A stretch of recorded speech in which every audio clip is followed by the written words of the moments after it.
There is a woman in your office. She packs her lunch every single day. The same reusable container, the same unremarkable bag, the same sensible shoes she's been wearing since you can remember. She drives a Honda that is old enough to have a CD player. She clips digital coupons at the grocery store, and she is not embarrassed about it. She never talks about money. She never mentions vacations in a way that sounds expensive. She seems, by every observable measure, like someone who is careful with money because she has to be. She is also sitting on a net worth that would make your jaw drop. You wouldn't know it. That's the whole point, because what wealth actually looks like in the real world, in the houses and cars and grocery carts of the people who have genuinely built it, looks almost nothing like what we've been trained to think it looks like. And the gap between the performance of wealth and actual wealth is one of the most fascinating things I've ever spent time studying. My name is Olivia, and today I want to walk you through 10 signs that someone is genuinely rich, even though everything about their surface life suggests they're not. Some of these will feel counterintuitive. Some of them might make you look at someone in your own life completely differently. And all of them are rooted in decades of research on what the actually wealthy do and don't do with their money. Here's your first sign, and it sets the tone for everything that follows. They drive a car that has no business belonging to someone with their net worth. The research here is almost comedic in how consistent it is. The Ramsey Solutions National Study of Millionaires, the largest study ever conducted on American millionaires, found that the top 3 car brands driven by millionaires were Toyota, Honda, and Ford. Not BMW, not Mercedes, not a leased Audi that costs more per month than a lot of people's rent. A Toyota Camry, a Honda Accord, a Ford F-150 that's been paid off for 6 years and has a small debt near the tailgate. And a 2025 study by Empower found that more than 3/5 of everyday millionaires still shop deals, still budget, and still avoid the kind of car that announces itself before you even get out of it. The car is a tool to them. It gets them from point A to point B at a cost they've consciously chosen to keep low. Every dollar not poured into a depreciating vehicle on wheels is a dollar sitting in something that compounds. That's not budget behavior. That's a deliberate strategy from someone who's already done the math. The second sign is quieter, and once you start noticing it, you will see it everywhere. They never talk about what things cost, in either direction. People who are performing wealth talk about what things cost constantly. The restaurant was so expensive but worth it. Can you believe what flights are going for right now? They want how much for that? The conversation orbits spending because spending is the performance. But genuinely wealthy people have a completely different relationship with those conversations. They don't announce what they paid for things. They don't complain about prices as a way of signaling awareness of value. And they certainly don't name drop financial wins at dinner. Harvard Business School research published in Personality and Social Psychology Bulletin found that genuinely wealthy people score significantly higher on what psychologists call secure high status, meaning their sense of self-worth is not dependent on external financial validation. They already know where they stand. They don't need the room to know it too, so they just don't bring it up. The absence of money talk in someone who clearly seems stable and unbothered is often the loudest signal of all.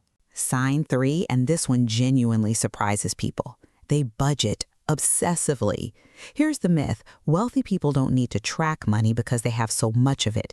Here's the reality. The National Study of Millionaires found that 76% of millionaires use some form of budget. 76%.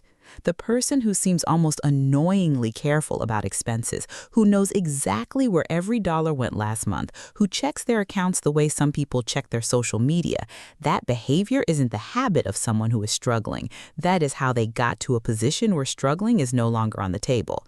They treat every dollar like it has a job because to them it does.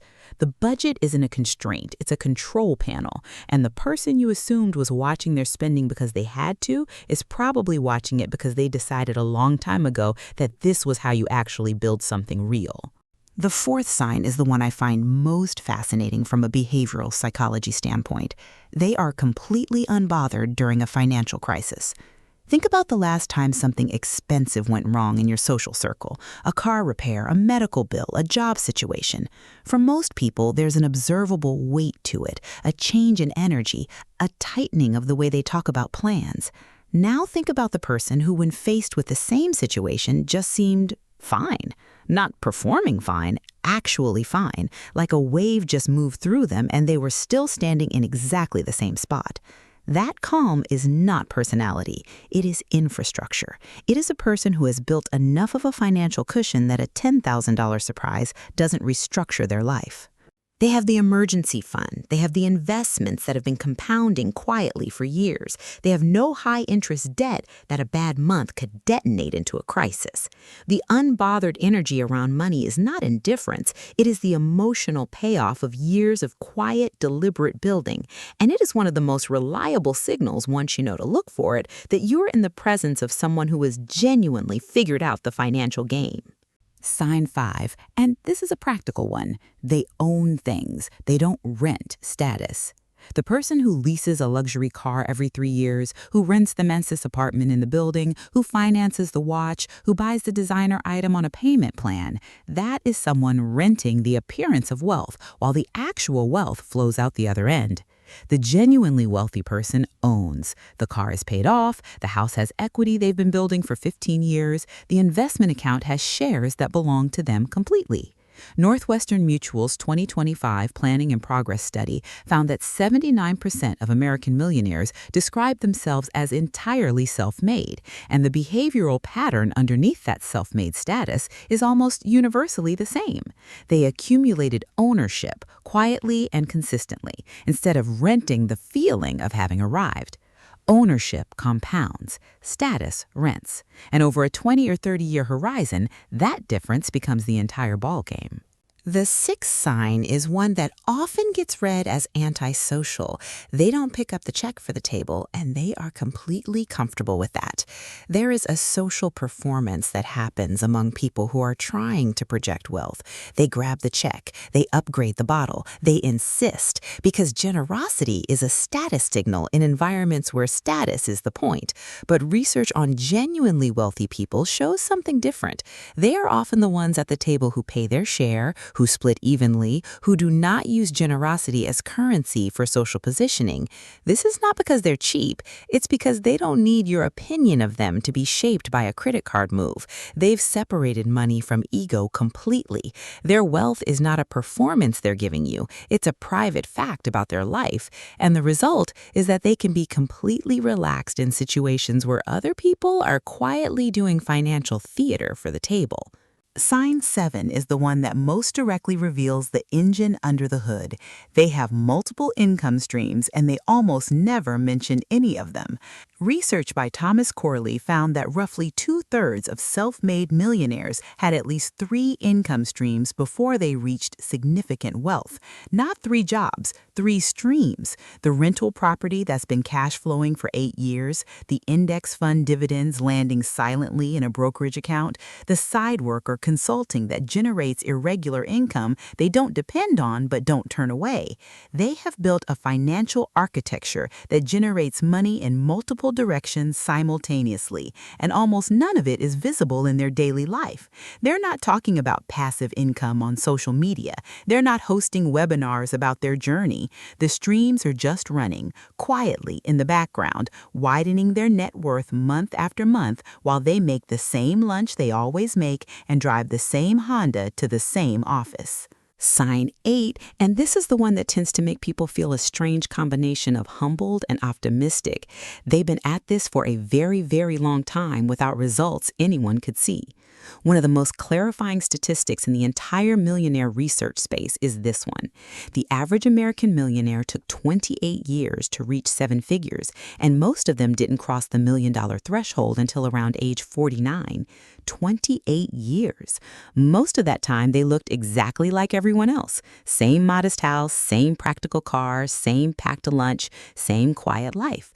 But underneath that unremarkable surface, a compounding engine was running. They were feeding it every month, ignoring it when the market dropped, not touching it when things felt tight, and just letting time do what time does to money when you leave it alone and keep adding to it. The neighbor who has been quietly living the same modest life for 3 decades and never seems to need anything, never seems stressed, and never seems particularly interested in the newest thing, that person is often sitting on something significant. They just didn't need you to know. Sign 9 is the most modern one, and it's become increasingly relevant in 2026 as the signals of old school wealth have been commoditized by fast fashion and knockoffs. They have no visible logos on anything they own. This one is subtle but remarkably consistent.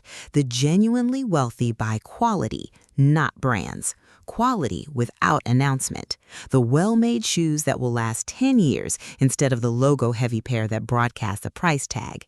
The simple, well-cut jacket from a brand you've never heard of that fits perfectly instead of the designer piece that announces itself before you've said a word. The watch that tells time reliably and cost $400 15 years ago instead of the one that cost $12,000 and exists purely to be noticed.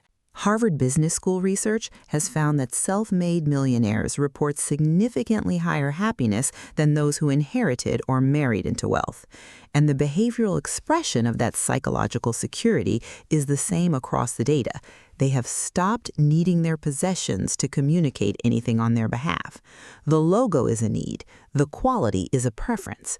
And when you see someone whose things are clearly good without being clearly expensive, you are looking at someone who has moved past the part of the financial journey where other people's perception of you has any practical value. Sign 10, and I've saved this for last because it is the one that ties every other sign together. They talk about time differently than almost everyone else around them. Money and time are the same resource at different stages of financial development. When you don't have money, you trade time for it constantly. When you have enough money, you start to see time as the more valuable asset, and you make decisions accordingly. The genuinely wealthy person turns down commitments that would eat their time without offering something meaningful in return. They take the sabbatical without panicking about what it means for their career. They retire early not because they're done with life, but because they've structured things so that their time is no longer owed to someone else in exchange for financial survival. They use phrases casually, almost thoughtlessly, that reveal the depth of their optionality. Things like, "I'll probably take the summer off," or "I'm thinking about just stepping back for a year." Not as brags, as facts about how their life is structured. They've bought back their time. And the ability to make decisions with your time rather than having your time make decisions for you is the quietest and truest measure of financial freedom there is. Here's what I want you to hold on to from all 10 of these. The things that signal genuine wealth are almost the exact opposite of the things that signal performed wealth. The performance is loud, visible, branded, leased, financed, and needs your attention to function. The real thing is quiet, paid off, unbranded, and doesn't need you to look at it at all. 79% of American millionaires built what they have themselves, according to Northwestern Mutual's 2025 research. They did it without inheritance, without a viral moment, without a single outward sign that most people would recognize as wealth in progress. They did it by driving the Honda and packing the lunch and budgeting the way most people assume only struggling people budget for 28 years while the compounding ran quietly in the background. The woman with the reusable lunch container and the old Honda and the coupon app isn't careful because she has to be. She's careful because that is exactly how she got to a place where she doesn't have to be. She just decided to keep going anyway, because that's what the genuinely rich actually do.